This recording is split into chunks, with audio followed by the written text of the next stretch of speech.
ओम शांति रूहानी प्यारे भाई बहनों, आज 19 जुलाई 2026 के मधुर मुरली मंथन में आप सभी का सहृदय से बहुत बहुत स्वागत है।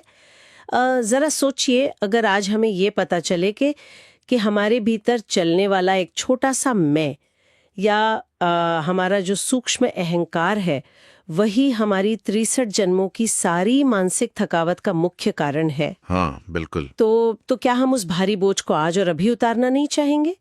आज की ये जो आध्यात्मिक चर्चा है ना, ये हमें इसी बोझ से मुक्त होने की गहराई में ले जाएगी। जी। आज का दिन हम सभी ब्राह्मण आत्माओं के लिए बहुत ही विशेष है, क्योंकि ये हमारे प्यारे ब्रह्मा बाप के अव्यक्त होने का स्मृति दिवस है। सही कहा आपने। लेकिन मीठे बाबा कहते हैं कि हमें इसे केवल एक स्मृति दिवस के रूप में नहीं मनाना है, बल्कि ये हम सभी के लिए एक समर्थी दिवस है। मैं यही सोचती थी कि इस समर्थी का वास्तविक अर्थ क्या है। देखिए, इस समर्थी शब्द की गहराई को समझना बहुत जरूरी है। समर्थी का अर्थ केवल याद करना नहीं होता है, बल्कि शक्तियों को अपने भीतर पूरी तरह से जागृत करना है। शक्तियों को जागृत करना। जी। शिव बाबा समझाते हैं कि आज सुबह अमृत वेले 4 बजे से भी पहले हम सभी बच्चों का जो निस्वार्थ और अलौकिक स्नेह था ना, वो मालाओं की खुशबू के रूप में सूक्ष्म वतन में पहुंच गया। वाह, मालाओं की खुशबू के रूप में। बिल्कुल। ये स्नेह कोई साधारण दुनियावी लगाव नहीं है। जब एक आत्मा पूरी एकाग्रता और सच्चाई से कहती है मेरा बाबा, तो ये केवल एक वाक्य नहीं होता। जी, ये एक गहरी मानसिक प्रक्रिया है ना? हाँ, एकदम सही। ये एक संकल्प आत्मा को देह के भारीपन से, हमारी जो भौतिक पहचान है, उससे एक सेकंड में अलग कर देता है। शिव बाबा कहते हैं कि यही वो अलौकिक स्नेह है जो सीधे तौर पर हमें सर्व खजानों का मालिक बना देता है। ये बात सुनने में बहुत ही सुंदर लगती है कि केवल मेरा बाबा कहने से हम खजानों के मालिक बन जाते हैं। लेकिन अगर हम इस प्रक्रिया को थोड़ा और गहराई से समझें तो मुझे यहाँ थोड़ी उलझन होती है। हम अक्सर कहते हैं कि स्नेह से शक्ति मिलती है, पर ये स्नेह जो कि एक भावना है, वो वास्तव में समर्थी या एक ठोस आध्यात्मिक शक्ति में कैसे बदल जाता है? ये एक बहुत ही तार्किक प्रश्न है। मीठे बाबा इस समर्थी दिवस पर हमें ऐसा कौन सा रहस्य समझा रहे हैं जो हमारी भावनाओं को विश्व सेवा के एक शक्तिशाली उपकरण में बदल देता है? भावना और शक्ति के बीच का ये जो पुल है ना, शिव बाबा आज उसे बहुत स्पष्ट कर रहे हैं। बाबा समझाते हैं कि आज के दिन बाप ने बच्चों को विश्व सेवा के लिए एक विशेष तिलक दिया है। अच्छा, एक विशेष तिलक? जी, और वो तिलक है स्वयं करावनहार बनकर बच्चों को कर्णहार बनाने का। कर्णहार और करावनहार। बिल्कुल। जब हम स्नेह में होते हैं तो हमारा समर्पण गहरा होता है, और उस समर्पण से ये स्मृति पैदा होती है कि मैं केवल एक निमित्त या कर्णहार हूं और मेरा करावनहार बाप मुझसे यह श्रेष्ठ कर्म करा रहा है। जी, मतलब मैं खुद नहीं कर रही, बाबा करा रहे। हाँ, जब ये स्मृति हमारे भीतर पक्की हो जाती है ना, तो हमारा सारा मानसिक तनाव, सारा बोझ खत्म हो जाता है। यहीं पर हमारा स्नेह एक असीम शक्ति या समर्थी में बदल जाता है। मुझे इस निमित्त भाव के पीछे का विज्ञान अब समझ आ रहा है। इसे हम एक नाटक या मंचन के उदाहरण से बहुत अच्छी तरह समझ सकते हैं। जी बताइए, कैसे? जैसे कल्पना कीजिए कि एक अभिनेता मंच पर है। वो रोता है, हंसता है, संघर्ष करता है, पूरी मेहनत और एकाग्रता के साथ अपना अभिनय करता है। बिल्कुल। लेकिन उसके मस्तिष्क के एक कोने में ये स्पष्टता हमेशा रहती है कि ये केवल एक स्क्रिप्ट है और इसका असली काम, इसकी असली दिशा एक डायरेक्टर तय कर रहा है। बहुत सुंदर उदाहरण है ये। है ना? हाँ। वो अभिनेता स्वयं को केवल एक माध्यम समझता है। इसलिए नाटक के अंत में जब दर्शक तालियां बजाते हैं तो उस अभिनेता के भीतर ये अहंकार पैदा नहीं होता कि मैंने ये सब किया। एकदम सटीक बात कही आपने। तो क्या हम ये कह सकते हैं कि ठीक इसी तरह जब हम ये निमित्त भाव अपने भीतर लाते हैं तो वो हमारी आत्मा से पिछले 63 जन्मों के जो मैंपन अर्थात कर्तापन का अहंकार है, उसे जड़ से खत्म कर देता है। जी, ये मंच और अभिनेता का उदाहरण बिल्कुल सटीक बैठता है। हमारी 63 जन्मों की जो जीवन यात्रा रही है ना, उसमें हमने हर कर्म, हर सफलता और यहाँ तक कि हर विफलता को सीधे अपनी देह की पहचान से जोड़ा है। हम सब कुछ खुद पर ले लेते हैं। बिल्कुल, हम हर चीज का बोझ खुद उठाते आए हैं।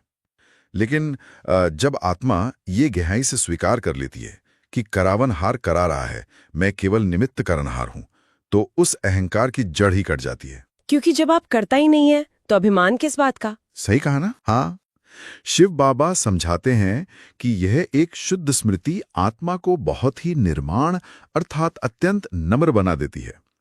और जो बच्चे इस निमित्त भाव से बिना किसी बोझ के विश्व सेवा करते हैं ना, मीठे बाबा उनके मस्तक पर चमकते हुए सेवा के फल रूपी सितारे को देखकर उन्हें वाह बच्चे वाह कहकर हृदय से मुबारक देते हैं।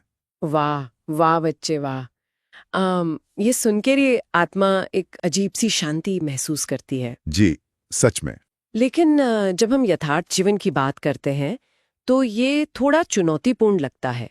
मैं सोचती हूँ कि निमित्त बनकर इतनी बड़ी सेवा करना, परिवार संभालना, नौकरी करना, ये सब करते हुए खुद को सिर्फ एक माध्यम मानना इतना आसान नहीं है। यह चुनौती स्वाभाविक है। देहभान अपनी पुरानी आदतों के कारण बार बार खींचता ही है। बिल्कुल। और जिम्मेदारियों का बोझ महसूस होने लगता है। इस खाई को हम कैसे पार करें? देखिए, हमारे सामने इसका सबसे बड़ा और जीता जागता प्रमाण मौजूद है, स्वयं हमारे ब्रह्मा बाप। जी, ब्रह्मा बाबा। शिव बाबा समझाते हैं कि ब्रह्मा बाप ने इतने बड़े ईश्वरीय परिवार की जिम्मेदारी संभाली, हर प्रकार के स्वभाव वाली आत्माओं को योगी बनाया और विश्व सेवा का इतना विशाल कार्य किया। जो कि बहुत बड़ी बात है। लेकिन उन्होंने कभी भी किसी जिम्मेदारी का मानसिक बोझ अपनी आत्मा पर नहीं आने दिया। वे जीवन में रहते हुए, सब कुछ करते हुए भी सदा जीवन मुक्त स्थिति में रहे। इसी बात को स्पष्ट करने के लिए शायद भक्ति मार्ग में ब्रह्मा का आसन कमल आसन दिखाया जाता है ना? जी बिल्कुल। कमल आसन का बहुत गहरा अर्थ है। अगर हम एक कमल के फूल की प्राकृतिक संरचना को देखें तो ये बहुत कुछ सिखाता है। कमल की जड़ें गहरे कीचड़ में होती हैं, वो पानी के बीच खिलता है। लेकिन कमल की पंखुड़ियों पर एक ऐसी सूक्ष्म बनावट होती है कि पानी की बूंद या कीचड़ उस पर टिक नहीं पाता, वो फिसल जाता है। एकदम सही। तो क्या मीठे बाबा हमें ये समझा रहे हैं कि फरिश्ता स्थिति का वास्तविक अर्थ ये नहीं है कि हम जिम्मेदारियों के कीचड़ से भाग जाएं, बल्कि हम अपनी चेतना को ऐसा बना लें कि दुनिया की बातें और तनाव हम पर चिपक न सकें। बहुत ही सुंदर तरीके से आपने इसे विश्लेषित किया। बिल्कुल यही फरिश्ता जीवन है। शिव बाबा हमें कीचड़ से भागने के लिए नहीं कह रहे हैं। बाबा समझाते हैं कि हमें इसी दुनिया में इन्हीं जिम्मेदारियों के बीच रहते हुए न्यारा और शिव बाबा का प्यारा रहना है। न्यारा और प्यारा। जी, हमारी चेतना की वो सूक्ष्म बनावट जो कमल की पंखुड़ियां जैसी है, वो है हमारा निमित्त भाव। यही हमें हर चीज से अलिप्त रखता है। ये लक्ष्य तो बहुत स्पष्ट है कि हमें कमल फूल समान फरिश्ता बनना है। लेकिन अगर हम अपनी आंतरिक दुनिया में झांकें तो इस रूहानी मार्ग पर सबसे बड़ी रुकावट बाहर के हालात या लोग नहीं होते। तो फिर क्या होते हैं? मुझे लगता है वो हमारा अपना मन होता है। हम कमल बनना चाहते हैं, लेकिन हमारा मन कभी-कभी एक स्पंज की तरह बर्ताव करने लगता है। स्पंज की तरह? हाँ, मतलब वो हर व्यर्थ बात को सोख लेता है और नियंत्रण से बाहर हो जाता है। इस विद्रोही मन को शांत करने और इसे वापस अपने नियंत्रण में लाने का क्या तंत्र शिव बाबा ने आज स्पष्ट किया है? देखिए, इस पर मीठे बाबा ने आज बहुत गहरा ध्यान खिंचवाया है और एक स्पष्ट होमवर्क दिया है। मन जीते जगत जीत बनना है। मन जीते जगत जीत। जी। शिव बाबा समझाते हैं कि हमें मन को शक्तियों की लगाम से बिल्कुल वैसे ही चलाना है जैसे हम अपनी अन्य कर्मेंद्रियों को चलाते हैं। जी। इसे थोड़ा व्यवहारिक रूप से समझते हैं। जी बताइए। जैसे जब आप अपने हाथ को ऊपर उठाने का आदेश देते हैं, जी, तो वो तुरंत उठता है। वो आपसे बहस नहीं करता। ये तो है। बाबा कहते हैं कि मन भी आत्मा की एक शक्ति है, एक कर्मेंद्रिय के समान है। आत्मा मालिक है और मन उसका साथी है। अच्छा, आत्मा मालिक और मन साथी। बिल्कुल। जब आत्मा मन को आदेश दे कि शांत हो जाओ या इस विषय पर विचार करो, तो मन को वही करना चाहिए। मन आत्मा पर शासन नहीं कर सकता। सिद्धांत रूप में ये बहुत सशक्त लगता है कि हम मन के मालिक हैं, लेकिन व्यवहारिक जीवन में हम सभी ने अनुभव किया है कि कई बार बिना हमारी इच्छा के व्यर्थ संकल्पों का या विचारों का एक रेला सा आ जाता है। जी, व्यर्थ संकल्प बहुत आते हैं। पुरानी कड़वी बातें, भविष्य की गहरी चिंताएं, मन अपनी ही एक अलग कहानी भूनने लगता है। अगर हमें इस मन पर नियंत्रण पाना है तो क्या हमें इन व्यर्थ संकल्पों से लड़ना होगा? यहीं पर शिव बाबा एक बहुत ही गहरी मनोवैज्ञानिक युक्ति बताते हैं। बाबा कहते हैं कि व्यर्थ संकल्पों से लड़ना नहीं है। लड़ना नहीं है? जी नहीं। जब आप किसी संकल्प से लड़ते हैं ना, तो आप वास्तव में उसे अपनी ऊर्जा दे रहे होते हैं। इसके बजाय मीठे बाबा आज हम बच्चों से अपने अलौकिक स्नेह के रिटर्न में एक प्यारी सी सौगात मांग रहे हैं। सौगात? कैसी सौगात? वो सौगात है अपने व्यर्थ संकल्पों पर एक फुल स्टॉप लगाना। Full stop.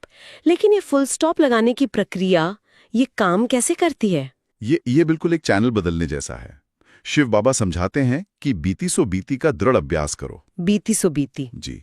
जब कोई व्यर्थ विचार आए तो उसे रोक कर उसका विश्लेषण मत करो कि ये क्यों आया। बस तुरंत अपनी स्मृति को मोड़ दो।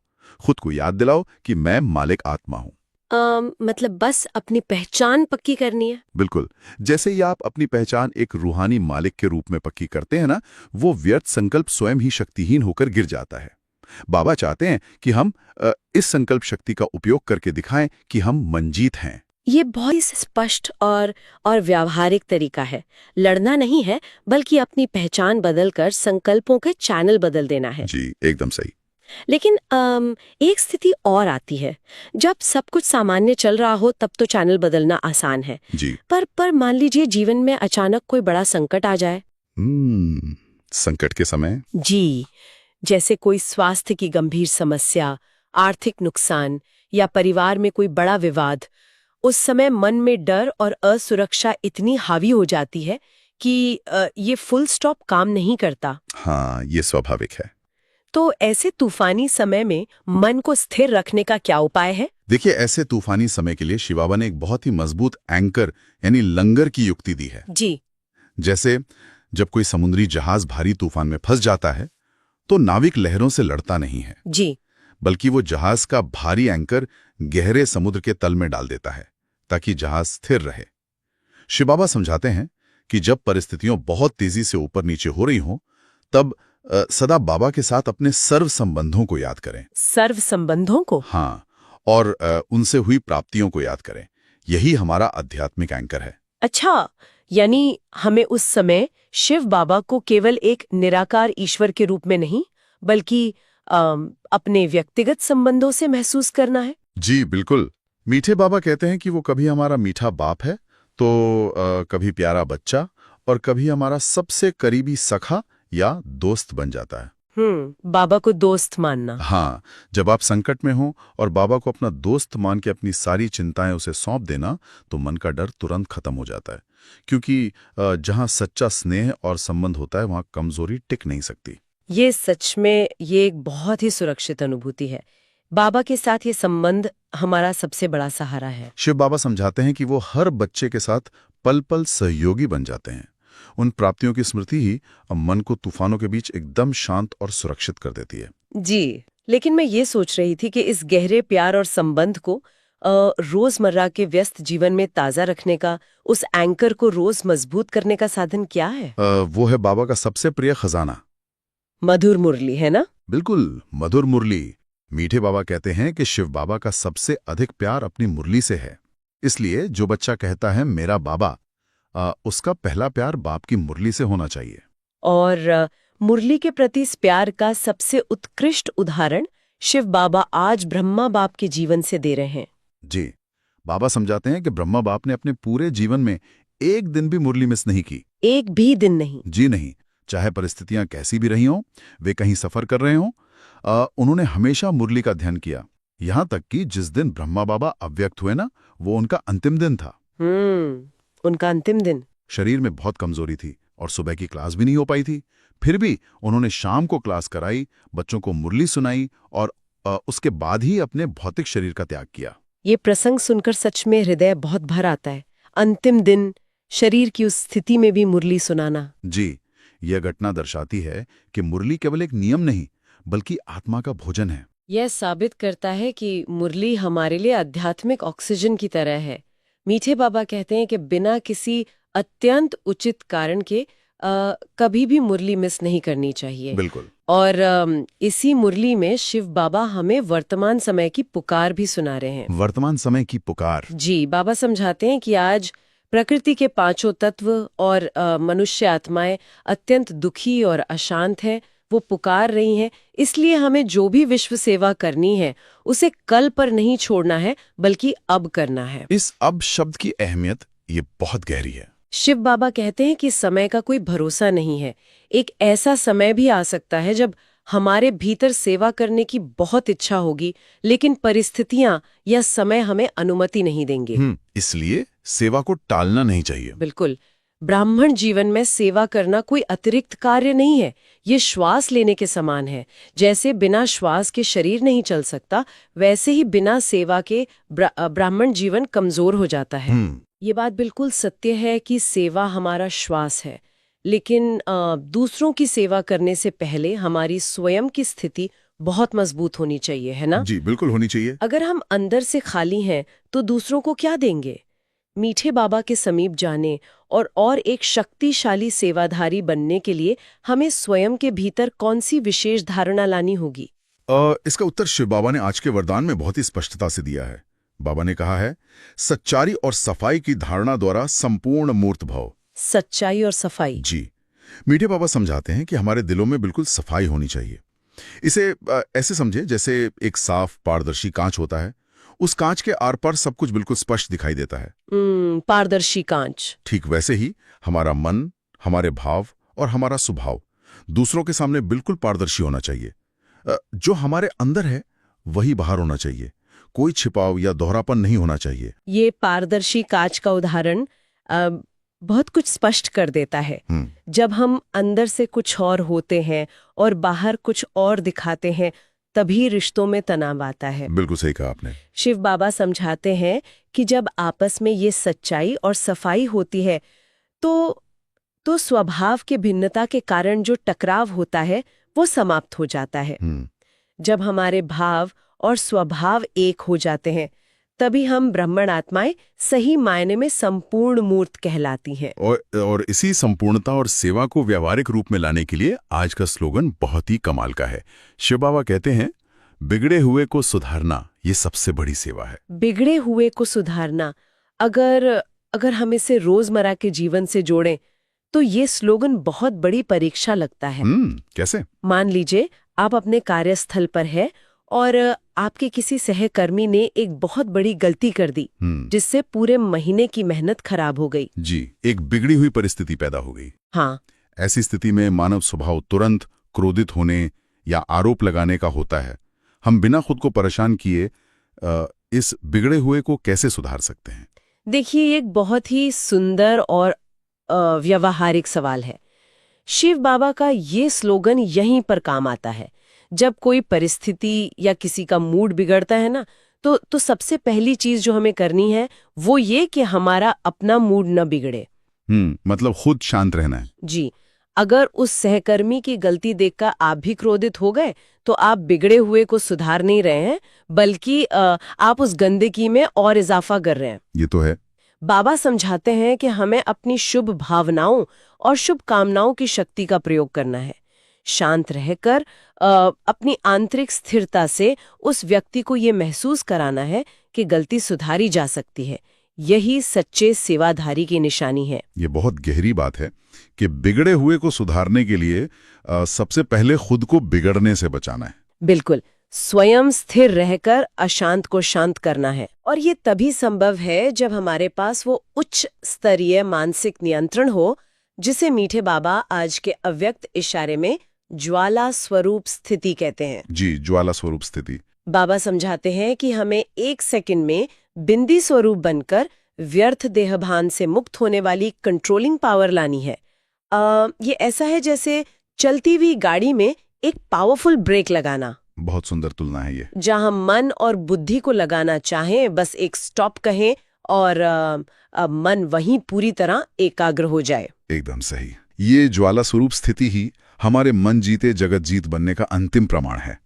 जब हमारे पास 1 सेकंड में फुल स्टॉप लगाने की ये कंट्रोलिंग पावर होगी ना, तभी हम संसार की उन अशांत आत्माओं की यथार्थ रूप में सेवा कर पाएंगे। इसी विश्व सेवा के संबंध में हम सभी रूहानी भाई बहनों को बहुत ही शांत भाव से ये भी स्मृति में रखना है कि आज इस मास का तीसरा रविवार है जी, 3rd संडे। शिव बाबा ने विशेष सूचना दी है कि आज शाम 6:30 बजे से 7:30 बजे तक हम सभी को संगठित रूप में एकत्रित होना है। हमें अपने कमल आसन पर अपने फरिश्ते स्वरूप में स्थित होकर इस दुनिया की भटकती हुई, दुखी और अशांत आत्माओं को सुख और शांति की पवित्र किरणें देनी है। ये हमारी बहुत बड़ी रूहानी जिम्मेदारी है जी। जब हम आज के समर्थी दिवस पर शिव बाबा के अलौकिक स्नेह से स्वयं शक्तियों से भरपूर होंगे, तभी हम उन जरूरतमंद आत्माओं तक ये रूहानी प्रकाश, ये शांति पहुंचा सकेंगे। आज का ये मधुर मुरली मंथन हमें चेतना के बहुत गहरे स्तर पर ले गया है। हमने समझा कि कैसे मेरा बाबा कहने से हमारा अहंकार टूटता है और हम कर्णहार बनते हैं। जी। हमने कमल आसन का विज्ञान समझा कि कैसे दुनिया के बीच रहते हुए भी दुनिया की बातों से अलिप्त रहा जाए, और सबसे महत्वपूर्ण, हमने अपने मन रूपी साथी को व्यर्थ संकल्पों से मुक्त कर बाबा को फुल स्टॉप की सौगात देने का तंत्र समझा। हाँ, बिल्कुल। अब हम इस गहरी आध्यात्मिक चर्चा को बहुत ही शांति और मधुरता के साथ समेटते हैं। आप सभी रूहानी भाई बहनों के लिए आज एकांत में बैठकर चिंतन करने के लिए एक बहुत ही गहरा विचार है। जी। मीठे बाबा कहते हैं कि मन हमारा साथी है और संकल्प वो बीज है जिससे हमारी दुनिया बनती है। जरा सोचिए, अगर हम आज से अपने साथी को केवल एक श्रेष्ठ और अत्यंत शुद्ध संकल्प का ही आदेश दें, तो ये दुनिया कितनी खूबसूरत बन जाएगी। बहुत ही सुंदर विचार है। विचार कीजिएगा, वो एक शुद्ध संकल्प जो आज आप पूरे नियंत्रण के साथ अपने मन की जमीन में बोएंगे, वो कल आपके लिए और इस पूरे विश्व के लिए कैसा स्वर्णिम संसार रचेगा। इस पर एकांत में जरूर विचार करें। जी। आप सभी का इस रूहानी सफर में, इस गहरे और शांत अध्ययन में हमारे साथ जुड़ने के लिए हृदय से बहुत बहुत धन्यवाद। ओम शांति। इस चैनल पे जो भी टॉपिक्स हैं वो हेल्थ, फिटनेस, न्यूट्रिशनल, इंफॉर्मेटिव, आध्यात्मिक ज्ञान, सब मेरा खुद का चिंतन है। हेल्दी रहने और जीवन को सुंदर बनाने सिर्फ जानकारी के लिए है। कृपया इस जानकारी पर एक विकल्प के रूप में भरोसा ना करें। ना ही ये प्रोफेशनल मेडिकल एडवाइस, सलाह, निदान या चिकित्सा उपचार है। ऊर्जा प्रवाह के ज्ञान और उपयोग और ये मानव शरीर पर कैसे काम करता है, पॉजिटिव थॉट्स और मेडिटेशन का महत्व क्या है, ये सब इस वीडियो पर केवल सूचनात्मक है। आपको मेरी इस चैनल पर दी गई सलाह को मानने का फैसला खुद करना है। कृपया ध्यान दें कि आप अपने कार्यों के लिए पूरी जिम्मेदारी लेने के लिए सहमत हैं और इसका कोई भी प्रभाव, सकारात्मक या नकारात्मक, इसकी जिम्मेवार आप खुद हों। मैं या मेरा चैनल और हमारी संस्था किसी भी परिणाम के लिए जिम्मेदार या उत्तरदायी नहीं होगा। धन्यवाद।